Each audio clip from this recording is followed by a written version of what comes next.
Dear student, आज हम twelfth class biology से chapter number 13 organism and population का जो लास्ट है फिफ्थ पार्ट वो डिस्कस करेंगे।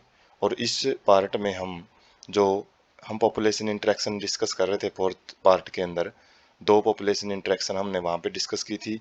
और उसके बाद जो हम पैरासिटिज्म और कमेंसलिज्म और अमेंसलिज्म भी देखेंगे यहाँ पे, और म्यूटेलिज्म, और एक टॉपिक देखेंगे सेक्सुअल डिसाइट। तो ये जो अलग अलग टॉपिक हैं, अलग अलग इंटरेक्शन हैं, वो हम इस पार्ट में डिस्कस करेंगे। तो स्टार्ट करते हैं पैरासिटिज्म से।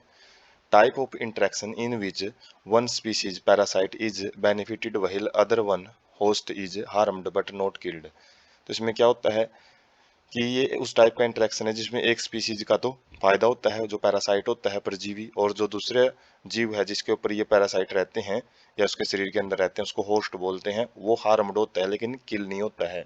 जैसे हमने प्रीडिएशन में देखा था कि वहाँ पे भी पॉजिटिव नेगेटिव टाइप का इंटरेक्शन था, लेकिन वहाँ पे जो जीव है एक जिसका हार्म हो रहा था वो लोस्ट हो रहा था, उसकी डेथ हो रही थी। यहाँ पे वो उसकी डेथ नहीं होती है। स्पेशल अडेप्टेशन इवोल्व्ड इन पैरासाइट। पैरासाइट में कुछ स्पेशल प्रकार की अनुकूलताएं पाई जाती हैं। सबसे पहला क्या, loss of unnecessary sense organ. उनके पास ज़्यादा सेंस ऑर्गन नहीं प्रेजेंट होते हैं। सेंस ऑर्गन क्या होते हैं, जो आई वगैरह होते हैं, जो हमको एनवायरनमेंट से रिलेटेड सेंस करके इन्फॉर्मेशन देते हैं। तो इनको किसी भी लिविंग बॉडी में रहना होता है तो वहाँ पे कोई ज़्यादा सेंस ऑर्गन की इनको जरूरत नहीं पड़ती। प्रेजेंस ऑफ एडेसिव ऑर्गन और suckers to cling to the host. Host के ऊपर चिपकने के लिए इनके पास कुछ क्लिंगिंग ऑर्गन प्रेजेंट होते हैं, शक्कर टाइप के ऑर्गन होते हैं। शक्कर क्या होते हैं, जो वैक्यूम क्रिएट करके चिपकने के लिए मदद करते हैं। एडहेसिव का मतलब चिपकने वाले ऑर्गन होते हैं इनके पास। Loss of digestive system and high reproductive capacity. इनके पास डाइजेस्टिव सिस्टम भी नहीं होता, क्यों? क्योंकि इनको पचा पचाया खाना होस्ट से मिल जाता है, ये जस्ट एब्जॉर्ब करते हैं उसको। और साथ में इनकी जो रिप्रोडक्टिव कैपेसिटी है वो भी हाई पाई जाती है। तो ये स्पेशल अडेप्टेशन पैरासाइट्स में पाए जाते हैं जब वो होस्ट के अंदर अपने आप को रहने लायक अनुकूल बनाता है। Many parasite have evolved to be host specific. तो बहुत सारे जो पैरासाइट हैं उनमें जो इवोल्यूशन के टाइम पे जो भी उनमें अडेप्टेशन आई है, तो वो अडेप्टेशन उनको होस्ट स्पेसिफिक बनाती हैं। मतलब जो both host and parasite tend to be coevolve. और इवोल्यूशन में जो जैव विकास होता है उसमें ये दोनों पैरासाइट और जो होस्ट है वो एक साथ, यदि एक एक अलग टाइप के अडेप्टेशन, मतलब अडेप्टेशन के लिए अपने आप को चेंज करता है तो दूसरा भी अपने आप को चेंज कर लेता है। If host evolve special mechanism for rejecting or resistance parasites, parasites has to be evolve mechanism to counteract and neutralize them। तो वही बात आ गई कि यदि होस्ट अपने अंदर कुछ स्पेशल मैकेनिज्म है उनको शरीर के अंदर लेके आता है, क्या करने के लिए, जो पैरासाइट है उससे छुटकारा पाने के लिए, तो पैरासाइट भी अपने अंदर अलग टाइप के मैकेनिज्म इवोल्व कर लेता है। क्या करने के लिए, जो मैकेनिज्म होस्ट ने डेवलप की हैं उनको या तो काउंटरएक्ट करने के लिए, उससे निपटने के लिए, या फिर उनको न्यूट्रलाइज करने के लिए, उनको खत्म करने के लिए। Life cycle of parasite involve one और टू इंटरमीडिएट होस्ट और vector to facilitate parasitization of its primary host. तो लाइफ साइकिल है, जो जीवन चक्र होता है पैरासाइट का, उसमें हो सकता है एक होस्ट हो या फिर मतलब एक से ज़्यादा दो इंटरमीडिएट होस्ट भी हो सकते हैं जिनको वेक्टर भी बोलते हैं। और वो क्या करते हैं, पैरासाइटिज्म में मदद करते हैं, मतलब उसको पैरासाइट को एक जगह से दूसरी जगह पहुंचाने में मतलब मदद करते हैं, पैरासाइट प्राइमरी होस्ट के पास पहुंचाने में। जैसे एग्जांपल है ह्यूमन लीवर फ्लूक होता है, जो एक ट्रीमेटोड पैरासाइट होता है, जो प्लेटफॉर्म में आते हैं ये चपटे कृमि। Depend on two intermediate host. तो ये दो इंटरमीडिएट होस्ट के ऊपर डिपेंड करता है, एक होता है स्नेल और एक होती है fish, two to complete its life cycle. तो ये ह्यूमन के अंदर तो आता है, लेकिन इसके पहले ये पहले स्नेल में आता है, फिर फिश में, और फिर ह्यूमंस में आता है। Malarial parasite needs a vector mosquito to spread to other host. तो जो मलेरिया का पैरासाइट होता है उसको एक वेक्टर, एक वाहक की जरूरत होती है, जैसे मच्छर उसको एक जीव से दूसरे जीव में पहुंचाने का काम करता है। Harm to you host. Host को ये पैरासाइट क्या नुकसान पहुंचाते हैं? बेनिफिट तो हमने देख लिया इनका कि खाना पानी वगैरह लेते रहेंगे, ये अलग अलग ढंग से वो लोग होते हैं। लेकिन जो नुकसान है होस्ट को, वो क्या क्या देखने को मिलेगा? रिड्यूस सर्वाइवल, मतलब उसके जीवन, जो जीवन का जो एक उसका जीवन जीने की जो उसकी दर है, ग्रोथ है, रिप्रोडक्शन और पॉपुलेशन डेंसिटी है, उनको ये कम कर देता है। Might render more vulnerable to predation by making it physically weak, और ये शरीर शारीरिक रूप से होस्ट को कमजोर बनाता रहता है और जिससे कि फाइनली उसकी डेथ भी कर सकता है। ये पैरासाइट का एग्जाम्पल हम पिक से समझने की कोशिश करेंगे। जैसे यहाँ पे एंगोज्ड फीमेल है, और एंगोर्ज्ड फीमेल क्या होते हैं, ये स्पेशल प्रकार के जो कीट होते हैं, पैरासाइट होते हैं, जो कि खाना खा खा के फूल जाते हैं। ठीक है, तो एंगोर्ज्ड का मतलब होता है ईट ईट कर करके स्वेल करना। तो ये जब एग लेइंग करते हैं, तो एग है जो वो लार्वा के अंदर डेवलप होएगा, और लार्वा है वो किन के अंदर जाएंगे, बर्ड्स के अंदर, माइस के अंदर, और इन्हीं के जरिए जो ये अलग टाइप के होस्ट में चला जाता है। जैसे हॉर्स के अंदर होस्ट अलग अलग हो सकते हैं यहाँ पे, और इसकी जो निप स्टेज होती है, जो अडल्ट जैसी सिमिलर होती हैं, तो उस स्टेज में ये किसी भी एनिमल्स के ऊपर, ह्यूमंस के ऊपर भी ये पैरासाइट के रूप में वहाँ पे रह सकता है। उसके बाद ये आगे अडल्ट मेल और अडल्ट फीमेल जब ये बढ़ जाती हैं, तो उसके बाद ये होस्ट अलग अलग चेंज कर सकता है। उसके बाद नेक्स्ट फिर ये कहाँ पे जाएगा, हम देख सकते हैं। जैसे ये सर्कल घूम रहा है, तो उस केस में ये अलग अलग सीजन के अंदर भी जा रहा है। जैसे समर के अंदर ये बर्ड्स को और माइस को ज़्यादा अटैक करता है। उसके बाद ये जो फाल होता है, उस केस में जो अडल्ट मेल और अडल्ट फीमेल हैं, ये मैच्योर हो जाते हैं और ये अलग अलग होस्ट के अंदर पाए जाते हैं। विंटर के अंदर कोई स्पेशल यहाँ पे होस्ट नहीं है, और उसके बाद जैसे स्प्रिंग सीजन आएगी, तो ये फीमेल है वापस एग लेइंग करती है, फिर लार्वा बनता है, फिर लिम्फ बनता है, फिर अडल्ट मेल और फीमेल बनते हैं। तो ये होस्ट चेंज कर सकते हैं, एक से ज़्यादा होस्ट इनके इंटरमीडिएटरी होस्ट हो सकते हैं। तो ये पैरासाइट को हम पिक से यहाँ पे क्लियर कर सकते हैं, पैरासिटिज्म को। उसके बाद टाइप ऑफ पैरासाइट, पैरासाइट के कितने प्रकार होते हैं। एक होता है एक्टोपैरासाइट, ये क्या करता है, feed on external surface of host organism are called. तो जो पैरासाइट शरीर के बाहर रहते हैं, एक्सटर्नल सरफेस पे रहते हैं होस्ट ऑर्गेनिज्म के, उनको एक्टोपैरासाइट बोलते हैं। जैसे lice on human and tick on dogs. Lice क्या होती है, जू होती हैं, और टिक क्या होती हैं, ये कुछ स्पेशल प्रकार के जो कीट होते हैं, जो कि डॉग्स में पाए जाते हैं। और कोपोड्स ऑन मैनी मैराइन फिश, काफ़ी सारी मैराइन फिश हैं, उनके ऊपर भी ये पैरासाइट्स होते हैं। कस्कैटा है, जैसे अमरबेल जिसको बोलते हैं, ये हैज प्लांट मतलब जो हम जो बाग होते हैं, अलग अलग पार्क होते हैं, पार्कों में एक जो दीवार सी बना लेते हैं प्लांट्स की, तो उनके अंदर कस्कैटा या फिर कुछ प्लांट्स के ऊपर भी ये कस्कैटा ग्रो करता हुआ हमको मिल सकता है। Female mosquito is not considered a parasite. जो फीमेल मॉस्किटो होता है वो पैरासाइट नहीं कहलाता, वो एक वेक्टर होता है, जो कि क्या करता है, जो मलेरिया के पैरासाइट को एक जगह से दूसरी जगह पर पहुंचाता है। और इसको पैरासाइट क्यों नहीं बोलते, क्योंकि वैसे ये ब्लड को तो सक करता है, लेकिन ब्लड की इसको खाने के लिए जरूरत नहीं पड़ती, ये रिप्रोडक्शन के लिए यूज करता है ब्लड को, तो इसलिए पैरासाइट की कैटेगरी में नहीं आता है। उसके बाद एंडोपैरासाइट। एंडोपैरासाइट क्या करते हैं, inside the host body at different site, ये शरीर के अंदर रहते हैं अलग अलग जगह पे, जैसे liver, kidney, lungs, red blood sales.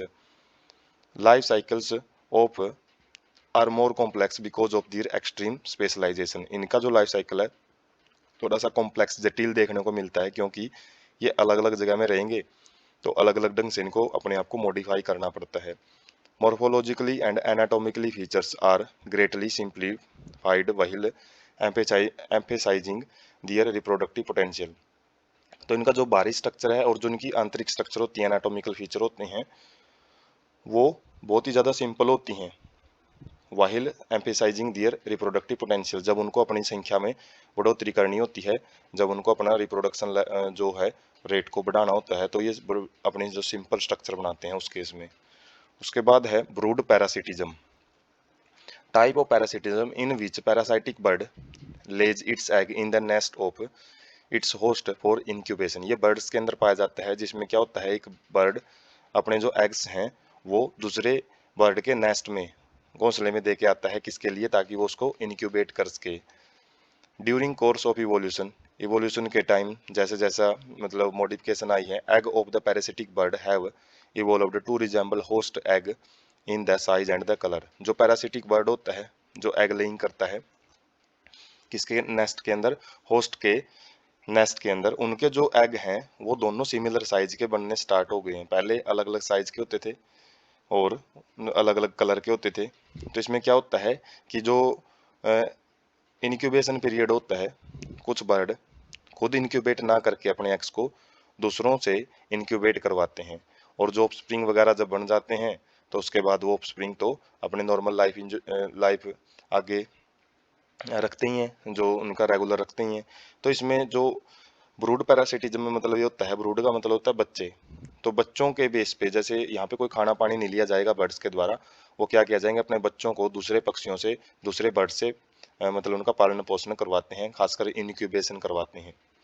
और इसी केस में जो एग जब लेइंग करता है एक बर्ड दूसरे के नेस्ट के अंदर, तो उस केस में जो एग होते हैं, एग का साइज और उसका कलर है वो बिल्कुल एक जैसा होना चाहिए, ताकि क्या किया जा सके, to reduce chances of host bird detecting foreign eggs and ejecting them from the nest.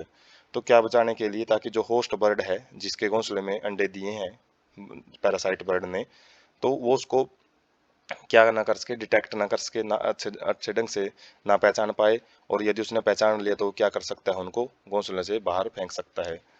जैसे एग्जाम्पल है, during breeding season cuckoo lays egg in the crow's nest. जो कोयल होती है, कोयल अपने अंडे है वो कौवे के घोंसले में छोड़ती है, ताकि जो कौवा है उसको क्या कर सके, इनक्यूबेट कर सके। तो जैसे हम देख सकते हैं ये कोयल है, और कोयल अपने जो एग हैं वो जब क्रो के नेस्ट में देती हैं, तो इनका जो कलर वगैरह साइज वगैरह होता है, वैसे यहाँ पे थोड़ी सी डिफ्रेंसिएशन जरूर है, लेकिन जो ये एग हैं क्रो के हैं, और ये एक एग है वो कोयल का है, और ये इन एग के साथ में ही जो क्रो है इनको इनक्यूबेट कर देता है। मतलब जब इनमें से, जब कोयल का बच्चा जब इसमें से बाहर निकलता है, तो तब पता लगता है क्रो को कि ये अलग ही टाइप का जीव है। वैसे तब तक उसको पता नहीं लगता कि भाई ये किस बर्ड के एग हैं, उसको लगता है कि ये उसी के एग हैं, तो उसकी वजह से वो इंक्यूबेशन कर देता है। उसके बाद है कमेंसलिज्म। ये नेक्स्ट इंटरेक्शन है, type of interaction in which one species benefits and other is neither harmed और नॉर बेनिफिटेड। ये तो प्लस और जीरो टाइप का इंटरेक्शन है, जिसके अंदर एक स्पीसीज का तो फायदा होता है, दूसरे का ना फायदा ना नुकसान, तो वो न्यूट्रल रहती है। जैसे एग्जांपल देखेंगे हम, an orchid growing on epiphyte on a mango tree, या मैंगो ब्रांच, मैंगो की जो आम की ब्रांच के ऊपर एक जो ऑर्किड है, ऑर्किड मतलब फ्लावरिंग प्लांट होते हैं, काफ़ी इनके अच्छे अट्रैक्टिव फ्लावर होते हैं, तो वैसे ऑर्नामेंटल पर्पज के लिए भी रखा जाता है इनको। तो ये क्या करता है, जो मैंगो की ब्रांच के ऊपर उगता है, और मैंगो की ब्रांच से खाना पानी नहीं लेता है जैसे अमरवेल लेती है, तो इसको बस जस्ट क्या चाहिए होता है, मॉइस्चर चाहिए होती है एनवायरनमेंट से उसके लिए, और साथ में जो सनलाइट है वो अच्छे ढंग से एब्जॉर्ब कर सके, उसके लिए ही उगता है। बाकी मैंगो प्लांट को कोई नुकसान नहीं हो जाता है, तो फायदा इसका हो जाता है, मैंगो प्लांट को कोई फायदा नहीं, कोई नुकसान नहीं। Barnacles growing on back of whales. तो बारनेकल्स ये स्पेशल टाइप के फीसीज होती हैं, स्मॉल फीसीज, जो क्या करती हैं, व्हेल के बैक के ऊपर चिपकी रहती हैं, और जहाँ जहाँ पे व्हेल जाती हैं इनको साथ में लेके चली जाती हैं, और साथ में जब व्हेल खाना वगैरह खाती हैं तो कुछ पार्टिकल इनके पास भी आ जाते हैं। तो बैक ऑफ व्हेल के ऊपर तो कोई नुकसान नहीं पहुंचाती हैं, लेकिन इनका फायदा इनको लगता रहता है। Cattle irrigate and grazing cattle. Cattle irrigate का मतलब है जो मवेशियों के पास रहने वाले पक्षी हैं, जैसे खासकर जो बुगला होता है, और जब ग्रेजिंग कैटल मतलब इधर उधर चलते रहते हैं, जो चरने वाले कैटल्स होते हैं मवेशी, तो क्या है, जब इधर उधर चलेंगे ये खाना खाते टाइम चरते टाइम, तो जो एरगिट है gets insect by stirring up and flush out from the vegetation. तो इनके खुरों से, जो ग्रेजिंग कैटल से, इनके खुरों से जो भी मिट्टी वगैरह बाहर निकलेगी, जो भी वेजिटेशन को खाड़ते हुए चलेंगे, तो उसके अंदर जो भी इंसेक्ट हैं उनको ये बुगले होते हैं एरगिट, वो अपना खाना बना लेते हैं। Clown fish in stinging tentacles of sea anemone. तो क्लाउन फिश होती है जो, वो स्टिंगिंग टेंटेकल्स का मतलब है, मतलब स्पेशल टाइप के कांटे लगे होते हैं सी एनामोन के ऊपर, और उनके अंदर जाके वो छुप जाती है। तो फिश को क्या हो जाता है, अपनी प्रोटेक्शन मिल जाती है, किससे, प्रेडिएटर से, और सी एनामोन को ना कोई फायदा होता है ना कोई नुकसान होता है। तो यहाँ पे हम पिक देख सकते हैं, जो बारनेकल्स होती हैं फिश, वो क्या है, जो शार्क मछली है उसकी पीठ के ऊपर चिपक जाती हैं, जिससे क्या करती हैं, वो जहाँ जहाँ भी जाएंगी तो उनके साथ में इनको जो खाना वगैरह है, शार्क मछली जो भी खाएगी तो उसके जो कुछ फूड पार्टिकल्स हैं जो छूट जाते हैं उससे, तो उनको ये खा लेती हैं। उसके बाद है सी एनामोन, और जो ये फिश है ये सी एनामोन के जो स्टिंगिंग टेंटिकल्स हैं उनके अंदर जाके छुप जाती है, जिससे ये क्या है जो कि कोई भी प्रीडेटर आएगा उससे बची रहती हैं। और उसके बाद जो कैटल इरिगेट हैं, जब बुगले हैं, जब भी कोई कैटल खाना खाते टाइम इधर उधर चलते हैं तो उनके खुरों से जब भी ये वेजिटेशन उखड़ते हुए चलेंगे तो उनसे खाना खा कीटों को खा सकते हैं। और इसी प्रकार से जो एक ये बात कर रहे थे ऑर्किड की, मैंगो की ब्रांच के ऊपर उगता है, तो ये मैंगो की ब्रांच को कोई नुकसान नहीं देता। फ्लावर वगैरह इनके बड़े अट्रैक्टिव होते हैं, वैसे उसी के लिए इनको वैसे ऑर्नामेंटल पर्पज में भी यूज किया जाता है। तो इससे क्या है, मैंगो ब्रांच को तो कोई नुकसान नहीं है, ना को इसको फायदा है। इसको क्या मिल जाता है, न्यूट्रिएंट वगैरह और सनलाइट वगैरह वो एयर से उठाता रहता है। उसके बाद है म्यूटेलिज्म, नेक्स्ट जो इंटरेक्शन है, type of interaction which confer benefits on the both interacting species, जिसके अंदर दोनों स्पीसीज है उनका दोनों का फायदा होगा। पॉजिटिव पॉजिटिव टाइप की इंटरेक्शन है ये, जैसे लाइकेन होता है mutualistic relationship between a fungus and photosynthesising algae और साइनोबैक्टीरिया। तो जिसके अंदर क्या होता है, एक फंगस और एक साइनोबैक्टीरिया जो कि फोटोसिंथेसाइज कर सकती हैं, वो दोनों साथ मिलकर रहेंगे। इसमें जो फंगस है वो पानी वगैरह है जितना भी, या फिर जो सपोर्ट का काम है वो एल्गी को करता है, जबकि एल्गी खाना बनाती है किसके लिए, फंगस के लिए। तो दोनों का फायदा होता है इसमें। माइकोराइजा होती हैं जैसे, इसमें क्या होता है, association between fungi and roots of higher plant. जब हायर प्लांट्स की रूट्स में फंजाई आके रहना स्टार्ट कर देती हैं, ग्रो कर लेती हैं, तो उस एसोसिएशन को हम माइकोराइजा बोलते हैं। तो इसमें जो फंजाई हैं वो उनको असेंशियल न्यूट्रिएंट्स वगैरह हैं, फंजाई हैं जो प्लांट्स को असेंशियल न्यूट्रिएंट्स है मिट्टी से उसको एब्जॉर्ब करके देते हैं, जबकि जो प्लांट्स हैं वो एनर्जी यील्डिंग कार्बोहाइड्रेट्स हैं फंजाई को सप्लाई करते रहते हैं।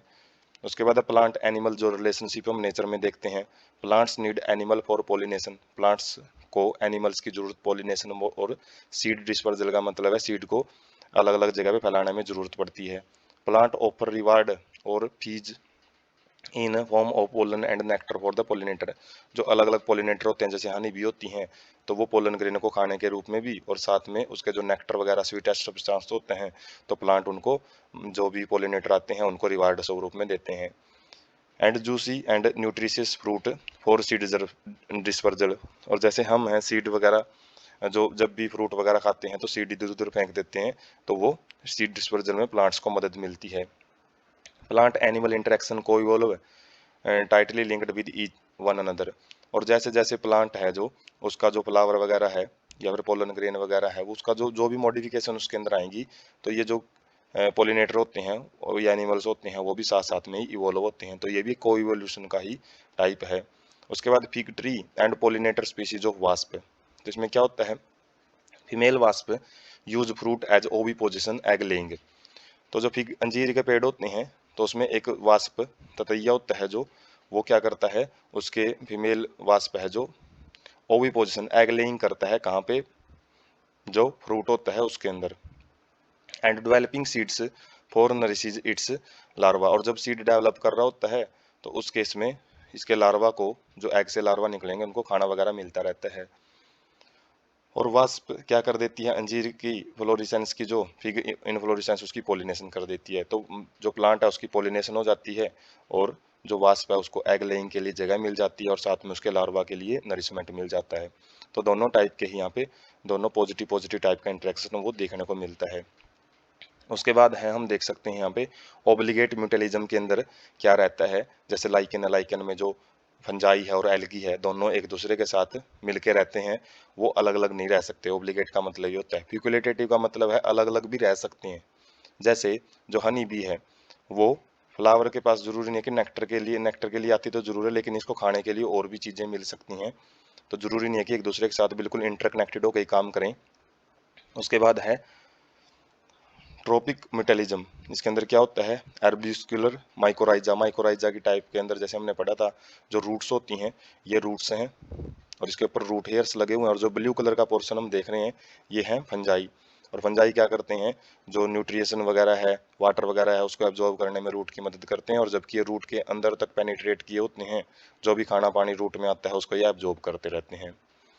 उसके बाद है सेक्सुअल डिसाइट, ये क्या होती है, orchid show diversity of floral patterns to attract right pollinator insect bees और बम्बल बी।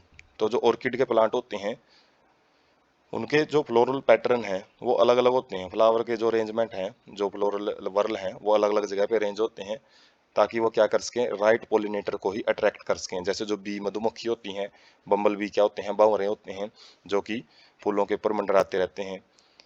मेडिटेरेनियन ऑर्किड ऑर्पिस employs sexual decide to get pollination done by species of bee।